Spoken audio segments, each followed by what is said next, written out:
Assalamualaikum Sobat Football United, ringan amatiran ala gua.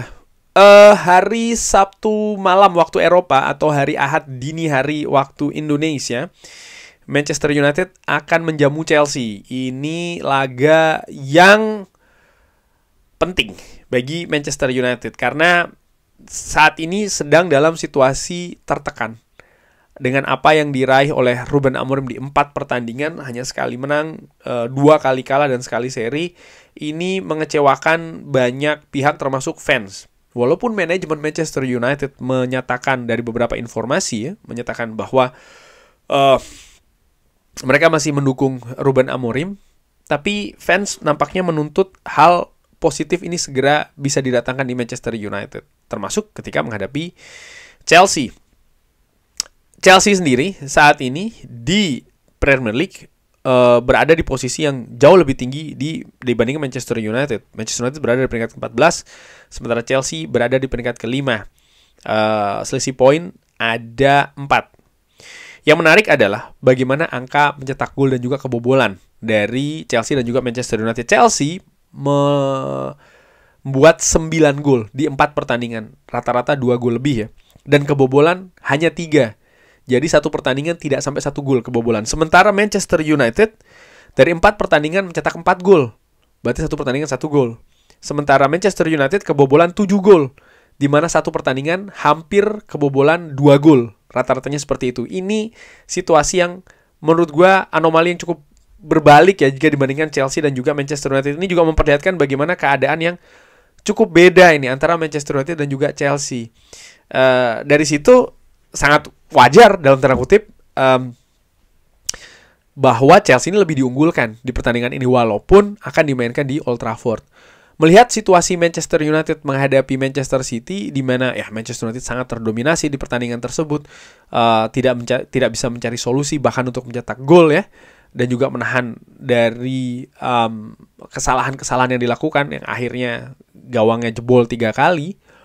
Wajar sih sekali lagi bahwa Chelsea dianggap lebih punya peluang untuk menang di akhir pekan ini. Walaupun gue ingatkan juga sepak bola ini tidak bisa di atas kertas, segala sesuatu bisa saja terjadi. Manchester United menghadapi Chelsea di Old Trafford musim lalu itu tidak dengan Ruben Amorim. Pada saat itu yang memimpin permainan Manchester United ya, manajer ad interim pada saat itu adalah Ruud van Nistelrooy, di mana Manchester United tampil luar biasa di pertandingan tersebut. Gue ingat benar, bahkan hampir meraih kemenangan ya, walaupun akhirnya skor berkesudahan dengan 1-1. Ketika bersama dengan Ruben Amorim itu di pertandingan tandang di Stamford Bridge, Manchester United kalah tipis 1-0 di pertandingan yang pada saat itu Chelsea lebih dominan dibandingkan dengan Manchester United, terutama di babak pertama. Ada perbaikan di babak kedua, tapi akhirnya Chelsea mampu memecah kebuntuan dan mendapatkan satu-satunya gol di pertandingan tersebut. Di musim ini Chelsea belum sekalipun mendapatkan kekalahan. Di pertandingan terakhir Chelsea ini ditahan imbang Brentford 2-2 di situasi yang sebenarnya mereka ini hampir meraih kemenangan ya, Chelsea. Di pertandingan sebelumnya Chelsea menang menghadapi Fulham, tapi di pertandingan terakhir sebelum match ini di Champions League Chelsea kalah 3-1 menghadapi Bayern Munchen, di mana tentu saja Maresca nampaknya menurut gua sedikit lebih memprioritaskan pertandingan ini dengan melihat pemain-pemain yang diturunkan dari awal jika dibandingkan dengan pertandingan sebelumnya. Namun menurut gua secara ringan amatiran ketika menghadapi Manchester United, Chelsea akan kembali menurunkan tim utamanya nih, dan bisa jadi akan menyulitkan Manchester United. Walaupun ada yang mengatakan misalnya bisa jadi Chelsea mengalami kelelahan, tapi gue pikir faktor kelelahan ataupun faktor fisik tidak begitu berpengaruh ya, karena walaupun jarak pertandingan dari menghadapi Bayern Munchen menghadapi Manchester United ini hanya praktis kurang lebih 2 hari, tapi ini masih di awal musim gitu. Jadi situasi fisik menurut gue masih sangat prima. Salah satu hal yang menarik juga di pertandingan ini adalah Alejandro Garnacho sih menurut gue, karena Ya Garnacho sebagai mantan pemain Manchester United kali ini memperkuat Chelsea akan menjadi sorotan betul. Gue ingat di Old Trafford sosok Garnacho ini cukup populer atau bahkan sangat populer karena salah satunya ya chance juga ya dari Garnacho yang mirip dengan chance-nya dari Ronaldo. Menurut gue ya ini akan menjadi bumbu lah di pertandingan nanti. Sangat menarik ya bagaimana penampilan Garnacho nanti di Old Trafford menghadapi mantan timnya, mantan head coach-nya juga nih ya, yang dianggap kan dalam tanda kutip memiliki peran penting di selesainya Garnacho bersama dengan Manchester United. Chelsea di musim ini menurut gue di pergerakan bursa transfer melakukan banyak hal yang positif sih dengan pemain-pemain yang didatangkan ya, pemain-pemain baru, utamanya pemain-pemain muda. Tapi kalau gue lihat nampaknya Enzo Maresca masih lebih mempercayai skuadnya dengan pemain-pemain senior di musim sebelumnya, di mana tentu saja mereka sudah lebih memiliki adaptasi yang bagus jika dibandingkan dengan pemain-pemain yang baru datang di musim ini, apalagi pemain muda. Yang menarik justru Manchester United nih, komposisi apa yang akan diturunkan oleh Ruben Amorim, karena ketika menghadapi Manchester City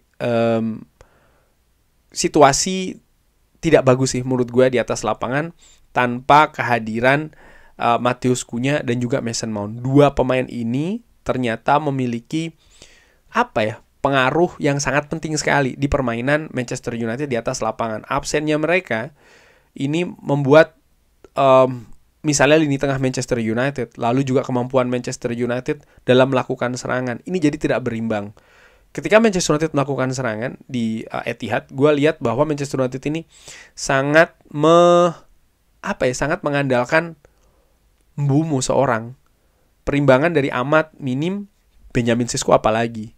Lalu dengan menempatkan Bruno Fernandes misalnya di posisi gelandang tengah, ini juga merupakan sebuah tanda tanya besar. Bruno tidak memiliki insting seorang pemain bertahan misalnya ya. Dan ini terlihat jelas di proses gol pertama dari Manchester City. Akankah misalnya Bruno tetap dimainkan di tengah atau ada perubahan-perubahan yang gua harapkan justru bisa terjadi di atas lapangan. Oke, misalnya sistem masih dengan 3 back, tapi mungkin penempatan posisi bisa lebih baik lagi. Karena menurut gua salah satu kekurangan ataupun bahkan kesalahan ya dari Ruben Amorim adalah memainkan posisi, kesalahan menempatkan posisi di beberapa pemainnya di atas lapangan ketika menghadapi Manchester City. Menghadapi Chelsea untuk posisi penjaga gawang ya, siapa yang akan diturunkan? Apakah Senne Lammens atau Altay Bayindir? Menurut gua inilah saat yang tepat untuk menurunkan Senne Lammens.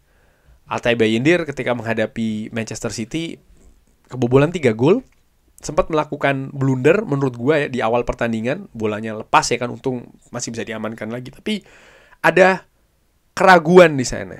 Dan menurut gue mungkin adaptasi lebih pas ditampilkan Senne Lammens di Old Trafford, diberikan debut. Itu untuk memulai juga proses adaptasinya sih, menurut gue seperti itu. Lalu bagaimana untuk posisi 3 center back? Leny Yoro menurut gue tampil tidak maksimal ketika menghadapi Manchester City, terutama dari sisi defensifnya ya. Tapi ketika pertandingan sebelumnya gue pikir dia tampil lebih bagus. Nah, salah satu faktor kenapa kok Leny Yoro ini tampil tidak maksimal mungkin menurut gue adalah pemain yang dipasang di depannya, seorang Mazraoui yang baru pertama kali kan kombinasi ini di Premier League. Yes, mungkin periode musim lalu beberapa kali ditampilkan, tapi absennya Mazraoui misalnya di awal musim ini ya berpengaruh juga sih menurut gue di kemampuan penampilan dari seorang Leny Yoro. Namun demikian, gue pikir Leny Yoro masih bisa ditempatkan di posisi back tengah sebelah kanan. Back tengah Matthijs De Ligt. Lalu untuk back tengah sebelah kiri, ya gue tahu ada banyak kritik kepada Luke Shaw. Gue sendiri menilai Luke Shaw adalah pemain terburuk ketika menghadapi Manchester City. Tapi kalau melihat keadaan di skuad Manchester United saat ini, tidak banyak pilihan sih menurut gue. Dan ya gue perkirakan Luke Shaw akan diturunkan lagi oleh Ruben Amorim. Wingback sebelah kanan, walaupun gue pikir seorang Amat yang lebih sering ditempatkan di sana, nampaknya akan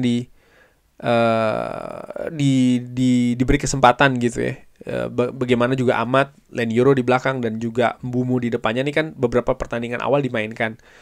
Tapi menurut gue dengan tampilnya Nocer Mazraoui ini akan merubah peta gitu ya di sisi kanan Manchester United. Walaupun ini tidak bekerja bagus ketika menghadapi Manchester City, tapi gue pikir akan kembali diturunkan oleh Ruben Amorim dengan memberi kesempatan misalnya pemain ini untuk lebih bisa beradaptasi dengan kondisi di atas lapangan, terutama Mazraoui dengan rekan-rekannya di sisi kanan.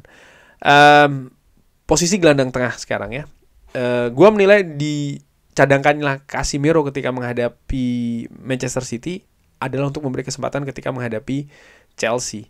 Gue memperkirakan Casemiro yang akan dipasangkan di tengah, diduetkan dengan siapa? Apakah dengan Bruno Fernandes ataukah dengan pemain lain, Ugarte misalnya. Gue pikir dengan Kobbie Mainoo. Kobbie Mainoo menunjukkan kelas sih menurut gue ketika diturunkan sebagai pemain pengganti di Etihad ya. Penampilannya cukup menjanjikan. Nah, kenapa tidak diberikan kesempatan dari awal sih menurut gue Kobbie Mainoo untuk tampil di lini tengah Manchester United. Di sisi sebelah kiri Patrick Dorgu, ini juga merupakan sisi yang tidak begitu banyak pilihannya. Sementara untuk posisi depan,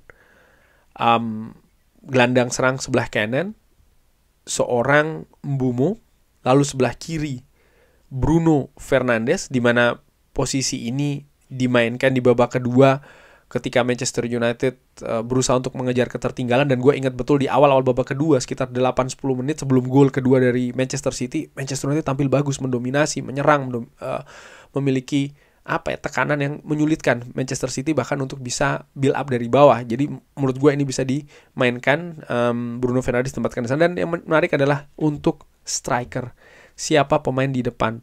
Benjamin Sesko menurut gue bukan hanya mungkin crossing kurang atau support kurang begitu ya. Tapi di sisi lain gue juga memberikan tanda tanya terkait dengan positioning dari Benjamin Sesko sendiri ya, di Etihad, dan juga pergerakan dia, lalu juga bagaimana dia memanfaatkan situasi-situasi kecil di daerah pertahanan Manchester City masih belum maksimal. Dan dari situ gue pikir untuk memberi kesempatan duluan untuk seorang Joshua Zirkzee. Di samping juga Joshua Zirkzee bisa dia memiliki kemampuan juga untuk ikut turun ke lapangan tengah ya kan, misalnya build up atau seperti apa, memberikan gaya yang berbeda di lini depan Manchester United yang mungkin dibutuhkan ketika menghadapi Chelsea. Jangan lupa di pertandingan ini Manchester United butuh menang. Mereka punya peluang itu walaupun tidak besar. Keadaan 2 poin ya, yaitu adalah bermain di Old Trafford di depan fans sendiri, ini harus dimanfaatkan. Dan juga situasi kedua, pembelajaran dari pertandingan menghadapi Manchester City. Ada banyak kesalahan menurut gue dari seorang Ruben Amorim. Sekarang inilah waktunya untuk memberikan sebuah perbaikan ya, dengan bisa menampilkan sepak bola yang lebih bagus dan mudah-mudahan juga hasil yang lebih positif. Kurang lebih seperti itu. Bagaimana menurut Sobat Football United? Ada pandangan berbeda. Di formasi tadi gue belum ada kabar ini terkait dengan Cunha dan juga Mason Mount, tapi gue asumsikan kedua pemainnya masih belum tersedia. Tentu saja nanti kalau ada update-update lagi akan gue sampaikan di sini. Tapi bagaimana menurut Sobat Football United? Jangan lupa like, share, dan juga subscribe. Wassalamualaikum warahmatullahi wabarakatuh. Thank you.